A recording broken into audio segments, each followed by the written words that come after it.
FBI Director Kash Patel has declassified documents that allege Chinese efforts to ship fake driver's licenses to the United States to let Chinese sympathizers cast fraudulent mail-in ballots for Joe Biden. Now, there's a new twist. Daily Mail reporting Director Patel uncovered proof showing former FBI Director Christopher Wray buried that report because it contradicted his testimony to Congress that China was not conducting foreign influence campaign in United States elections, saying in September 2020, quote, "We have not seen historically any kind of coordinated national voter fraud effort in a major election, whether it's by mail or otherwise."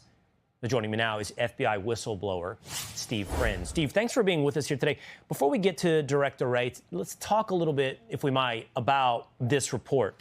It came out of the Albany, New York office. It's called an IRR, an Internal Intelligence Report. Now, this IRR produced by the Albany field office apparently was recalled.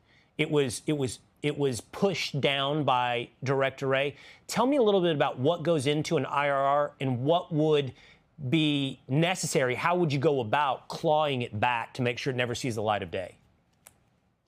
Well, it's pretty unique from my perspective, and certainly in any time in recent history that I can recall any sort of intelligence product being clawed back by leadership within the FBI. Christopher Wray specifically was the radical traditional Catholic memo, and that was only clawed back when Congress exposed it because a whistleblower came forward with it. But the typical way that these documents are authored would be an intelligence analyst essentially researches their product, goes back and forth with the supervisor, and effectively gets their approval to push it on, and then that information is laundered into what the FBI concocts as far as what it's going to be its priorities. I've never heard, outside of the radical traditional Catholic memo, in recent memory or recent history, of any sort of product being pulled back so that they could go and re-interview a source and expectedly that they were going to get different information from that individual.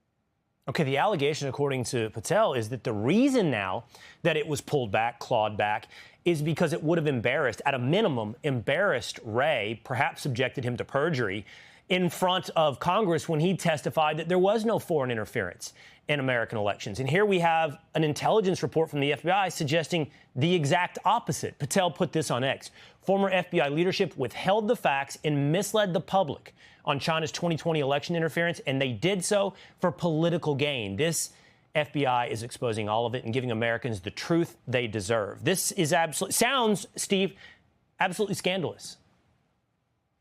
This is unequivocally the worst election interference on behalf of the FBI, and that's taking all things into consideration: the Steele dossier, the James Comey honeypot off the books scheme that was run, the censorship of Hunter Biden's laptop, which was in FBI evidence, because all of those efforts were to keep information from the American people or influence them to vote for a particular person. But here's an actual incidence of a foreign nation state who has close ties to the Joe Biden family, who was trying and attempting to stuff ballots into ballot boxes. And the FBI had that information at their fingertips and pulled it back to avoid any sort of transparency.